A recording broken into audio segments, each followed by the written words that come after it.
Assalamualaikum warahmatullahi wabarakatuh. Perkenalkan, nama saya Novela Fursti Putri Diantra dari Prodi Administrasi Publik dengan NPM 2463201020. Di sini saya akan menjelaskan tentang penggolongan hukum berdasarkan klasifikasinya. Klasifikasi hukum adalah pembagian atau penggolongan hukum atas masing-masing kategorinya. Berikut ulasannya. Yang pertama yaitu hukum berdasarkan sumber hukum. 1. Undang-undang. Secara sederhana, undang-undang dapat diartikan dalam arti formil dan material. Dalam arti formil, undang-undang adalah bentuk peraturan atau ketetapan yang dibuat badan legislatif. Kemudian, dalam arti material, undang-undang adalah suatu peraturan yang isinya mengatur masyarakat atau daerah. Yang kedua yaitu kebiasaan.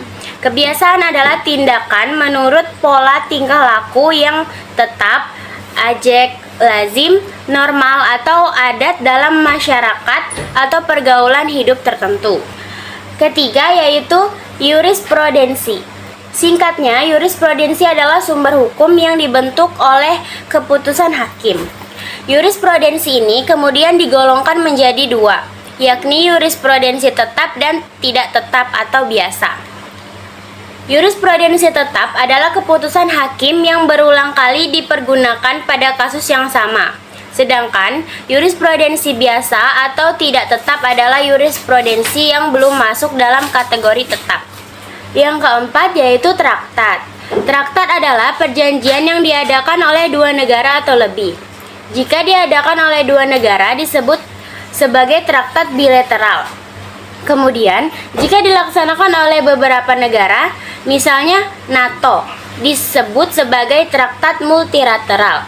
Lalu, ada pula traktat kolektif atau terbuka yang dimana merupakan perjanjian multilateral yang memberikan kesempatan pada negara-negara yang pada permulaannya tidak turut mengadakan, namun ikut menjadi pihak yang menyepakatinya. Yang kelima yaitu doktrin. Doktrin adalah ahli-ahli hukum ternama yang berpengaruh dalam pengambilan keputusan pengadilan.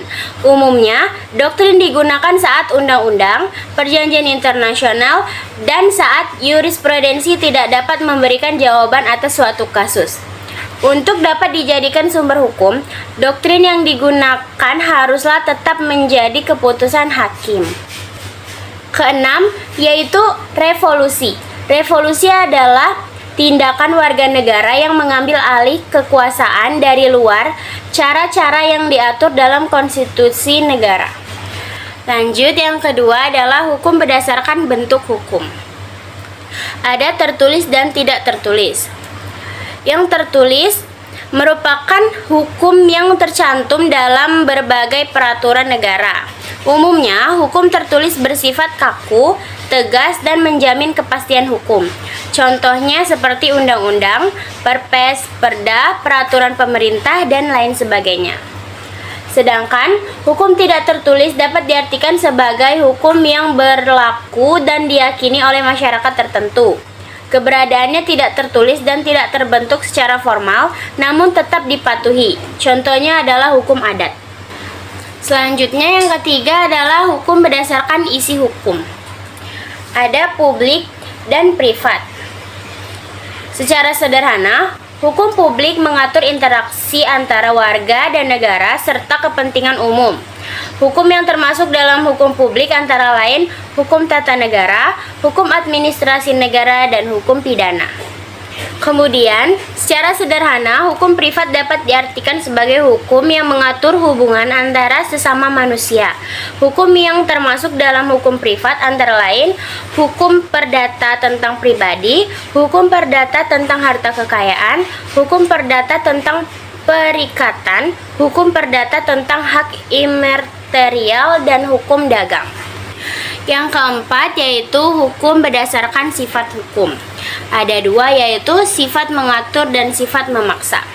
Maksud dari sifat mengatur adalah hukum atau peraturan yang dibuat tidak sepenuhnya bersifat memaksa atau diperbolehkan terjadi atau dilakukan penyimpangan atas ketentuan tersebut.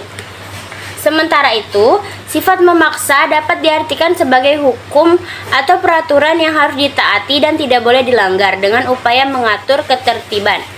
Jika dilanggar, pelanggarannya akan dikenai hukum atau sanksi. Selanjutnya ada hukum berdasarkan tempat berlakunya, yaitu hukum nasional dan internasional. Hukum nasional diartikan sebagai kesimpulan hukum yang sebagian besar terdiri atas prinsip-prinsip dan peraturan-peraturan yang harus ditaati oleh masyarakat dalam suatu negara. Dan oleh karena itu juga harus ditaati dalam hubungan-hubungan antara mereka satu dengan yang lainnya. Sementara itu, hukum internasional dapat didefinisikan sebagai hukum yang mengatur entitas berskala internasional. Pada mulanya, pengertian hukum internasional hanya diartikan sebatas hukum yang mengatur perilaku dan hubungan antar negara. Namun, seiring waktu, pengertiannya meluas meliputi hubungan antar negara dengan organisasi internasional, hubungan antara organisasi internasional dengan organisasi lain, hubungan negara dengan individu dalam konteks khusus, dan lain sebagainya. Yang terakhir ada klasifikasi waktu berlakunya. Ada dua. Yang pertama adalah ius constitutum atau hukum yang berlaku saat ini di suatu tempat dan pada waktu tertentu. Yang kedua ada ius constituendum, adalah hukum yang dicita-citakan oleh pergaulan hidup namun belum berlaku atau akan berlaku di masa depan. Baik, itu saja yang bisa saya sampaikan. Jika ada salah kata saya mohon maaf. Saya akhiri. Wassalamualaikum warahmatullahi wabarakatuh.